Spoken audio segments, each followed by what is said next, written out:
మామా ఈ క్వశ్చన్ నేను అడుగుతున్నా, మిమ్మల్ని అడుగుతున్నా. ఐఫోన్కి ప్యాటర్న్ లాక్ ఎందుకు ఉండదో చెప్తావా? వాడుతున్నావు కదా నాలుగు నుంచి. మీలో కూడా ఎవరైనా వాడుతున్నారా ఐఫోన్? అయితే నా కింద కామెంట్ సెక్షన్లో తెలియజేయండి. నేను చెప్పకముందే తెలియదా? నేను చెప్తానైతే విను. మెయిన్ రీజన్ చూసుకున్నట్టయితే ఐఫోన్ వచ్చేసి మనకు వచ్చేసి సెక్యూరిటీ గురించి అనమాట. మెయిన్ అందరు ఐఫోన్ తీసుకునేదే సెక్యూరిటీ కోసం.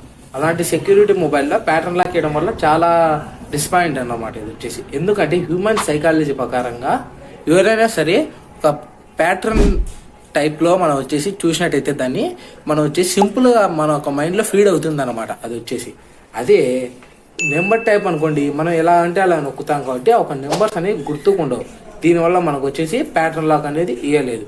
ఇంకా సెకండ్ రీజన్ వచ్చేసి ఆల్రెడీ ప్యాటర్న్ లాక్ వచ్చేసి అన్ని మొబైల్స్లో వచ్చేసింది. ఐఫోన్ అలా ఏదంటే అది తీసుకోదు కదా, దానికంటూ ఒక ఇచ్చేందుకు దానికంటూ ఒక ఎక్స్ట్రా అమౌంట్ అనేది లాగుతుంది మన దగ్గర నుంచి. సో ఇదైతే మనం అయితే గుర్తులో పెట్టుకోవాలి.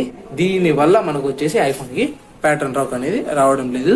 ఈ వీడియో వెంటనే మీ యొక్క ఫ్రెండ్స్లో ఎవరైనా సరే ఐఫోన్ యూజర్స్ ఉంటే వాళ్ళందరికీ షేర్ చేయండి. వాళ్ళకు కూడా తెలిసింది ఐఫోన్లో ఎందుకు లాక్ ప్యాటర్న్ అనేది ఉండదో.